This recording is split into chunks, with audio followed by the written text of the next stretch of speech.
Week 5 of the Diddy trial is about to begin, and Diddy is reportedly being removed from the courtroom for allegedly attempting to bribe the jurors. Juror number 6 was said to have been compromised and working on Diddy's behalf. This suggests that Diddy and his associates are still trying to influence the outcome of the trial, and things may not be as they appear. But that's not all. One of the security officers has also testified that Diddy offered him $100,000 to stay silent and help destroy evidence. With evidence being destroyed and victims disappearing one after another, there's a lot to uncover.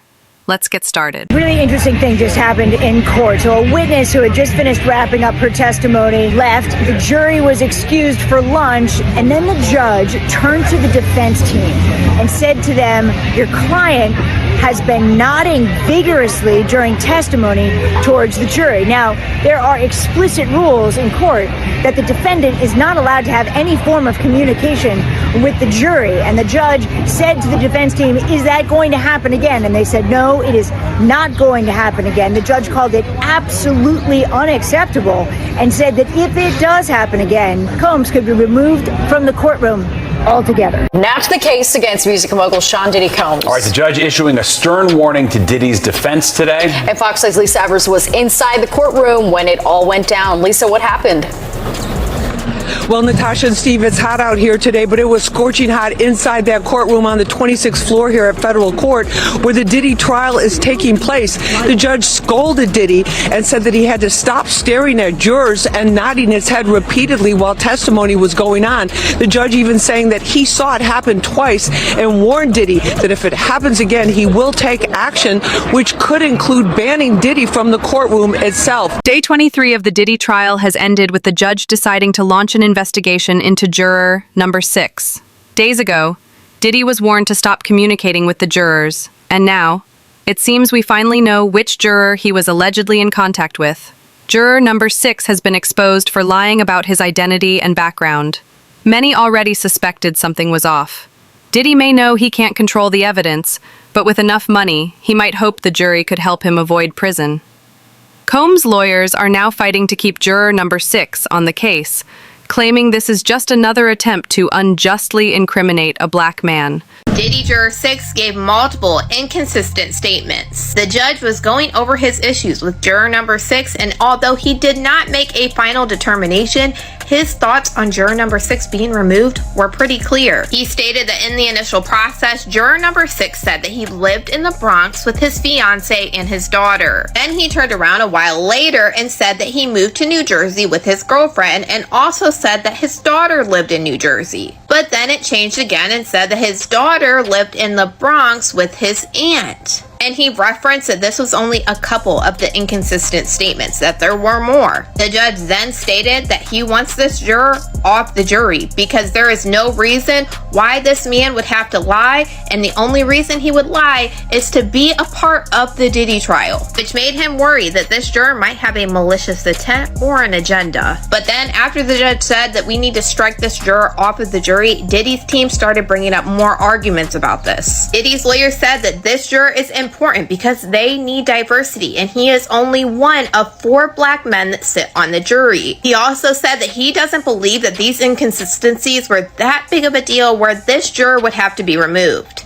Diddy's team was arguing that this is something that should have been brought up weeks ago, and nobody brought this up, and the government is saying, listen, I didn't even know about this back then. Then Diddy's lawyer said something really weird. They said, just bring this juror in, just question him. I'm sure it's nothing. I'm sure he'll be able to explain. But this is what the government wanted the judge to do earlier, and Diddy's lawyer said, no, that would be harassing the juror. Then the judge told everybody to get out of the courtroom, that they needed to have a sealed talk. Diddy's lawyers are expected to use this situation as an excuse to request a mistrial. They are deliberately trying to discredit the trial because they know there's no other way for Diddy to escape accountability. So far, they have requested a mistrial on 2 separate occasions, both of which have been denied. However, if they can somehow prove that the jury is compromised or that the investigation is biased, there is a possibility the case could be dismissed. For the Sean Combs trial, his defense attorneys asked the judge to declare a mistrial in a late-night filing alleging prosecutorial misconduct. Chief Investigative Correspondent Aaron Katursky at the courthouse. Good morning, Aaron. Good morning to you, George. Federal prosecutors, according to the defense, knowingly introduced false testimony that Sean Combs dangled a woman from a 17th floor balcony. It was Brianna Bongolan, a friend of Cassie Ventura, who told the jury that he lifted me up, then put me on top of the rail before throwing her onto furniture. The jury saw photos of a large bruise and her bandaged back. Combs denied it happened, and the defense argued hotel receipts show he was in New York at the time. The judge, though, is unlikely to grant the mistrial, and a fifth week of testimony is going to begin here this morning with Combs' ex-girlfriend, known by the pseudonym Jane, back on the witness stand. She's already tearfully told the jury grueling details of degrading sex with male prostitutes and how she feared if she stopped, Combs would stop paying her rent. Combs denies it all, says all the sex was consensual, and guys, Jane is expected to be on the witness stand for most of the week. This isn't the first time Diddy has allegedly tried to bribe someone or destroy evidence. Eddie Garcia, the security supervisor at the hotel where the incident with Cassie occurred, testified that Diddy and Christian Combs pressured him into signing a non-disclosure agreement, NDA, related to the assault. According to Garcia, Diddy and his team were desperate to delete the video showing Diddy beating Cassie. In exchange, they offered $100,000 to be divided among members of the hotel security team. Garcia stated that he signed the NDA, which required him to remain silent and destroy any evidence. Today, the jurors in his trial heard from a former security supervisor at that hotel. His name is Eddie Garcia, and he testified that not long after the attack happened, Diddy's chief of staff, Christina Courtroom, called him to ask for the footage. He said that he told her no on the phone, and again when she showed up in the lobby, said he told her no again. But that night, Garcia testified, Christina Courtroom called him again, and this time she handed the phone to Diddy. Garcia told the jury in Combs' federal trial that Puff said if that video ever got out, it would ruin his career. He testified that Diddy promised to, quote, take care of him if he could only find a way to get that video. And so, Eddie Garcia, who was promised immunity to tell the truth in court, reached out to his boss, who agreed to sell the video for $50,000. And the following day, Garcia brought a USB drive with that video to a meeting he said included Diddy, that chief of staff, Christina Courtroom, and one of Diddy's bodyguards. But before handing over that little USB stick, Garcia said he told Diddy he was worried. He was concerned he might be implicated in a crime if Cassie Ventura ever called the police and complained. At which point, according to Garcia, Diddy had a plan. FaceTimed Cassie and ordered her to, quote, tell him you wanted this too, Cassie. A freshly beaten up Cassie was there on the FaceTime wearing a hoodie and complied with Diddy's demand, Eddie testified. He then said he signed a contract swearing that no other copy of the video existed and swearing him to silence with $1 million penalty if he ever spoke of what he saw or of what he did, i.e. the payoff. In return, Garcia says he was handed a bag containing $100,000, double the amount that Garcia's boss had asked for. The entire purpose of this case is to prove that Diddy used his influence, connections, and money to exploit vulnerable victims. Even now, he appears to be continuing that pattern. Mayor Eric Adams gave Diddy the key to the city just weeks before Diddy's arrest, despite knowing what kind of person Diddy was and being aware that an investigation was underway. Why was this allowed to happen? Allegedly, Diddy had compromising information on Eric Adams, and shortly after Diddy's arrest, Mayor Eric Adams was also taken into custody. Big breaking news tonight. For the first time in the history of New York City, a sitting mayor has been indicted for crimes. ABC News reporting that Mayor Eric Adams has been indicted by a federal grand jury. We do not know yet the exact charges. Federal authorities have been investigating Adams and members of his staff, issuing subpoenas for documents and cell phones.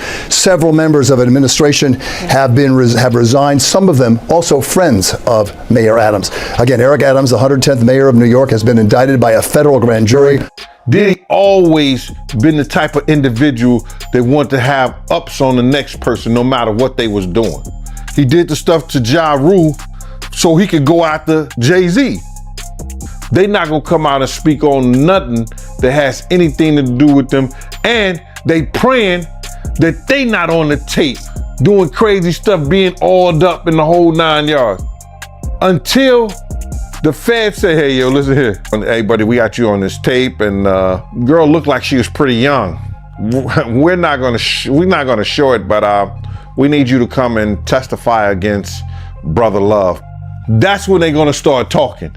And they're not gonna be talking in his favor. 250 cameras all over the house? Somebody got caught stealing a cookie out the cookie jar. When you that powerful, you didn't get that powerful without having 1 or 2 or maybe 3 ups on somebody. There is evidence that Diddy was involved in the destruction of materials tied to official police investigations as well.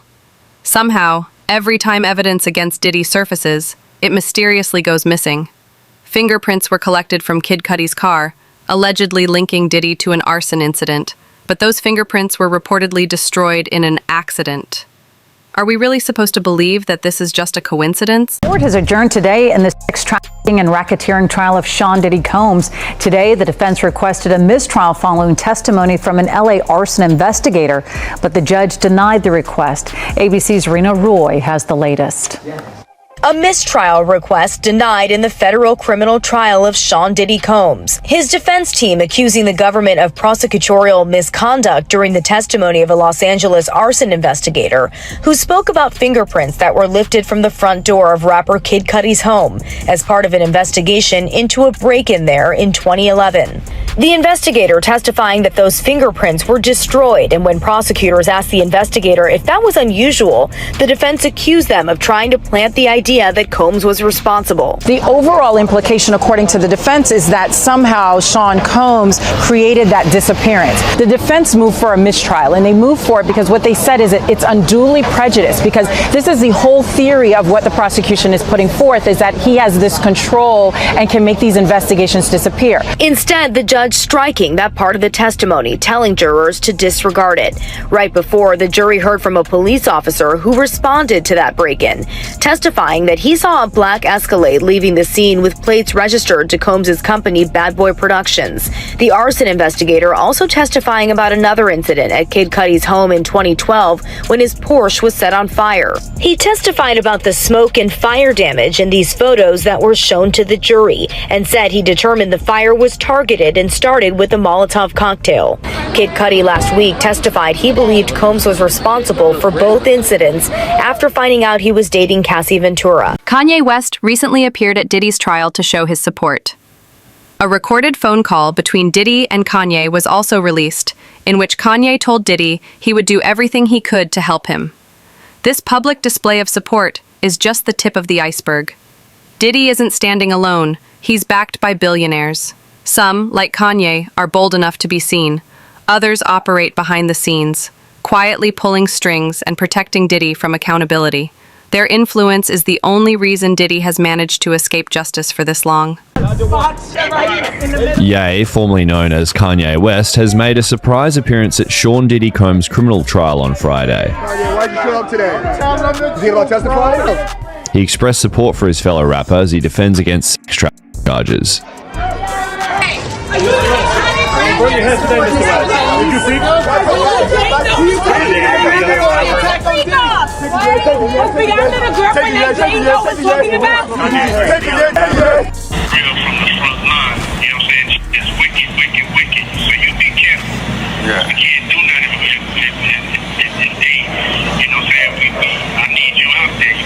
Yeah. I hear you. Yes, sir. Yes, sir. Have some fucking fun. Yeah. Having no fun and then get behind the mic, have some fun, chop up them samples, get back on your LinkedIn vibe, have some fun, get back to smiling. These other motherfuckers, they're wasting your time, big. You know what I'm saying? This trial marks the first time that evidence against Diddy has been collected and made public in this way. Photographs from the day of Diddy's arrest have also been released, showing his hotel room filled with bags of drugs, bottles of baby oil, and even firearms. Officers from Homeland Security testified that they discovered $9,000 in cash in Diddy's hotel room, strongly suggesting that, just hours before their arrival, Diddy had been engaged in a so-called freak-off session. Also tonight, our first look inside Combs' Miami mansion, the day federal agents busted the gate open last year to raid it. A federal agent testifying about the evidence, guns and ammo seized from Diddy's home that were found near alleged freak-off supplies, which included dozens of bottles of baby oil and boxes of platform heels, bondage restraints, and bundles of rope. Also photographed as evidence that day, motivational messages on Combs' bathroom mirror that included "You a legend" and "Upward motion," and drugs. Lots of drugs, including ones found in plastic bags inside a Gucci bag, and orange tablets with the Tesla logo that tested positive for So we just got new exhibits today. Take a look at these photos that prosecutors have just released. They're pictures of Diddy's former girlfriend, Cassie Ventura, with what she says are bruises on her back and legs, which you can see here, and also a gash above her eye. Also released today, some pictures from when Diddy was arrested in September of last year at the Park Hyatt Hotel in New York. And a special agent with Homeland Security testified last week that some of the items found included baby oil, drugs, these pink packets of ketamine. There's also this image of a knife wedged in a door. Now, Combs, we aren't sure if he's going to be taking a stand in his own defense, but he denies all of the allegations against him. But will all of these witnesses really prove the government's charges that he was running this criminal empire and that he's guilty of sex trafficking? What kind of evidence was so horrifying that Diddy allegedly paid $100,000 to keep it from being exposed? According to testimony from Jane, one of the victims in Diddy's federal trial, he would force-feed her drugs until she was vomiting and then pressure her to be intimate with multiple men at the same time. The tapes Diddy possessed reportedly contained deeply disturbing footage, and he knew that if they were ever made public, he would never see the outside of a jail cell again. Jane testified that the constant pressure to perform sexually for Combs' entertainment left her sore, tired, exhausted, and emotionally overwhelmed. "I felt like an escort. I'm not a trained actress," she said. It's Diddy Day 19, and the drama is reaching a fever pitch here in this downtown Manhattan courtroom as one of Diddy's exes dropped new bombshells. Wiping away tears from her eyes, she testified she begged Diddy to stop the freak-offs, texting, "I'm not a porn star. I'm not an animal." A social media influencer and Diddy's girlfriend from 2021 to 2024. She used the pseudonym Jane on the stand. She alleged Diddy coerced her into days-long sex parties with male escorts. Text messages from 2023 introduced today in court reveal just how badly Jane wanted out. "I don't want to be used and locked in a room to perform and fulfill your fantasies. I'm coming to the realization of what this really is. My heart is really in this, and it's breaking. I don't want to play this role in your life anymore." In one of the more dramatic moments, Jane testified that when Cassie's 2023 lawsuit became public, she fainted. She said when she read 3 pages that echoed her own experience with Diddy, it, quote, felt like a nightmare. Jane's testimony is emotional, but I also say naturally emotional. Sometimes you have witnesses who will testify and get emotional at awkward points in their testimony, but Jane seems very authentic, and that helps her credibility in terms of what she's testifying to. ABC News legal contributor, attorney, and host of Bad Rap, the case against Diddy, Brian Buckmeyer was in the courtroom. The Sean Combs of last week and the Sean Combs of this week does seem slightly different in his demeanor. He doesn't seem to be actively engaging in, let's say, body language or communication with the jury. It could be because of this witness, or that he knows they're on the verge of cross-examination, potentially starting tomorrow morning, so not as much vigorous head nodding. Show out of Cassie right here, guys. And there's more news about Diddy's freak-offs. Sean Deering, a male escort mentioned in court, is speaking with People about his time with Cassie at those sex parties. Sean said he was hired more than a dozen times, starting in late 2014 or early 2015, and the tone changed. I just would say overall, the tone was a little darker towards the last time I'd seen them. It was more of a doing this to please him type of spirit overall. I can tell when the energy was different. The former male escort claims Cassie was playing her role. It was evil, and she was under that. Sean says Diddy tried to hire him again in 2017, but he passed. Sean Combs has pled not guilty to all charges against him. He says that Diddy forced her to take drugs and that she would be awake for days, that she was taking ecstasy. And And she said on these trips, she was sometimes so high on drugs that she lost her sense of self. Jane has finally taken the stand. Now, we're not allowed to reveal her identity because she's testifying under a pseudonym. She's talking about how she and Diddy first met, how they met in Miami and how he was so sweet and loving and that he was actually dating a friend of hers at the time. But that the two of them started going on trips to Turks and Caicos and the Bahamas. During her testimony, she's been crying and it seems like it's been really hard for her to be up there on the stand. She is now talking about how Diddy would make her watch pornography while they were having sex with each other and that he would talk to her about his fantasies. He would make her wear lingerie and what she calls stripper heels, and that at one point he told her that he wanted to see her have sex with other men. That's when he took her to a hotel room and she starts describing how his assistants were in there setting things up with baby oil and the lighting and providing drinks. And she said that when she was there, he then hired an escort from a company called Cowboys for Angels. She said that this escort's name was Dawn and that she had sex with this man in front of Diddy while he masturbated. Jane testified that over the next few years, 90% of her relationship with Diddy centered around these sexual encounters with male escorts. She testified that she told Diddy multiple times, verbally and in writing, that she did not want to participate in these sexual encounters. Combs was so violent and controlling that even the escorts hired for his freak-off parties were afraid of him. One of the male sex workers, known as the Punisher, took the stand last week and delivered chilling testimony. He described 8 to 12 encounters he allegedly had with Cassie Ventura while Diddy watched, directing every move from the shadows. According to his account, Diddy would give explicit instructions on how to be intimate with Cassie, treating her not as a person with autonomy, but as an object to control. The Punisher recalled how Cassie would wince or sigh in discomfort every time Diddy made a degrading suggestion.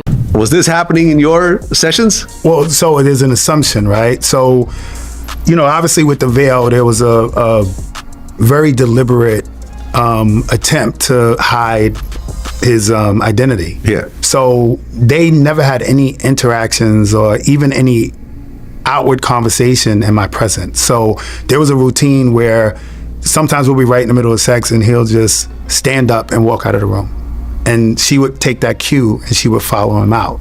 So I did recognize, and I mentioned it in my book, that it became a habit that we're having sex on couches with sheets. We started in towels. I would climax, but she would specifically leave the room without wiping herself, without doing anything to take care of the whatever I left on her. So I assumed that's when he popped up, because once I climbed up, he popped up, he left the room, she popped up, she followed him. So I'm assuming that's when the lathering, whatever went on, happened at that point.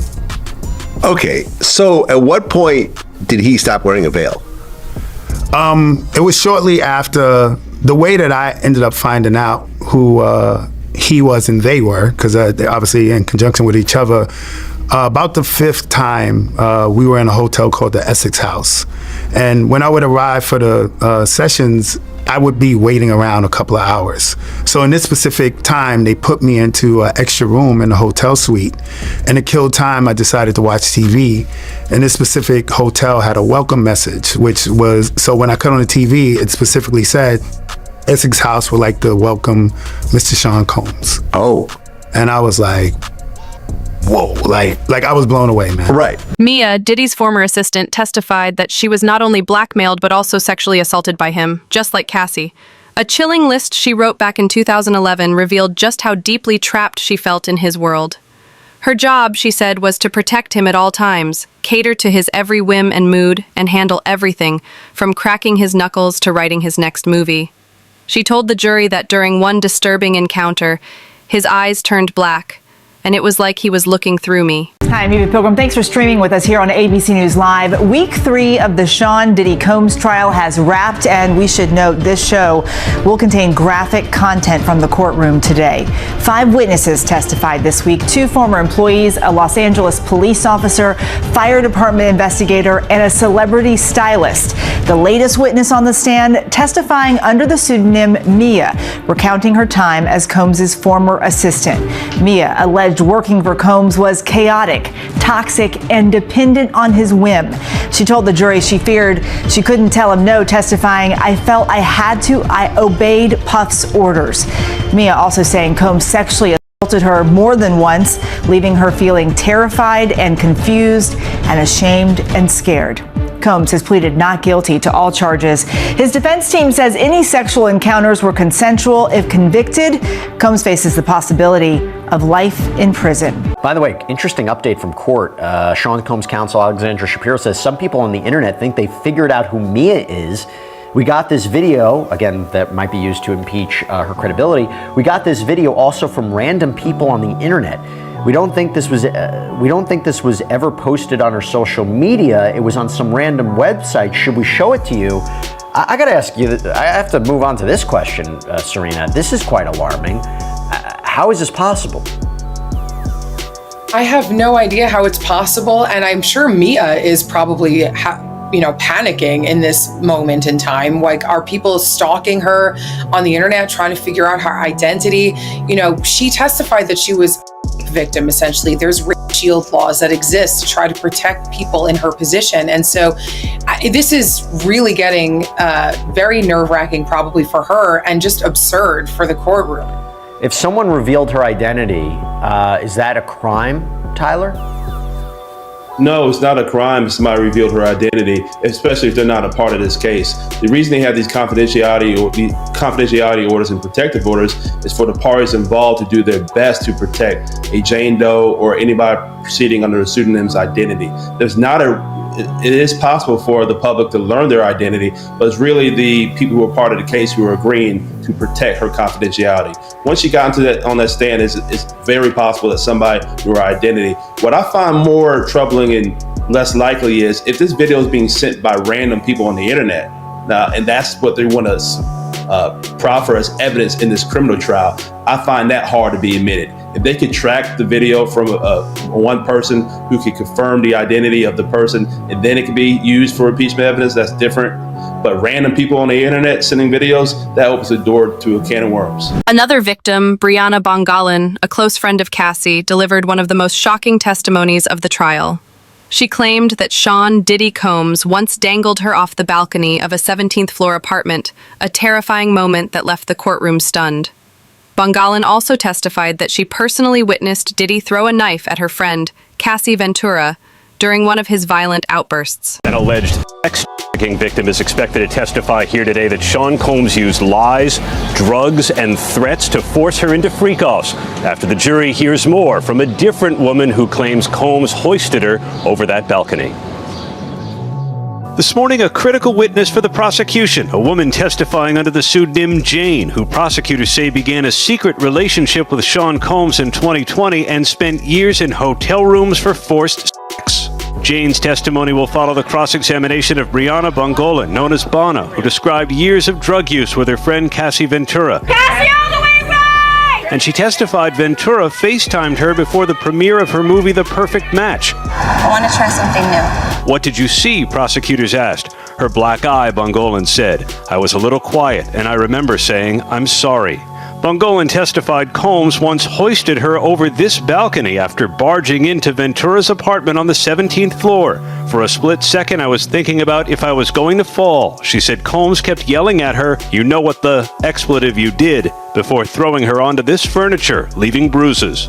Combs denied it happened, and the defense challenged her account. We have some video of her as well. And so she has been testifying about a particular incident in which Sean Combs dangled her over a balcony. We have some full screens we can put up for you in which we're telling you a little bit about who Brianna is. Now, she goes by the name Bana. She's a friend of Cassie Ventura, who sued Combs in 2024 for allegedly groping her and dangling her over a balcony. She testified about this incident. So Cassie Ventura testified about this particular incident, testifying under an immunity order granted by the judge. So yes, Brianna is under immunity here, immunity order. She got on the stand earlier and she invoked the fifth. So the big takeaway from her testimony is about being dangled over the balcony. Defense counsel has really been trying to tear her testimony apart, attacking her credibility as well as inconsistent statements they're saying that she has made as to where exactly this dangling incident took place, saying that Cassie Ventura said it happened in a hotel, but you're up here on the stand saying it happened in an apartment, basically indicating that her and Cassie are colluding together just in order to get money from Combs, because Brianna has filed a $10 million civil suit against Sean Combs. This isn't just about Diddy anymore. It's about how power, money, and fear can silence victims, and whether justice can finally break through.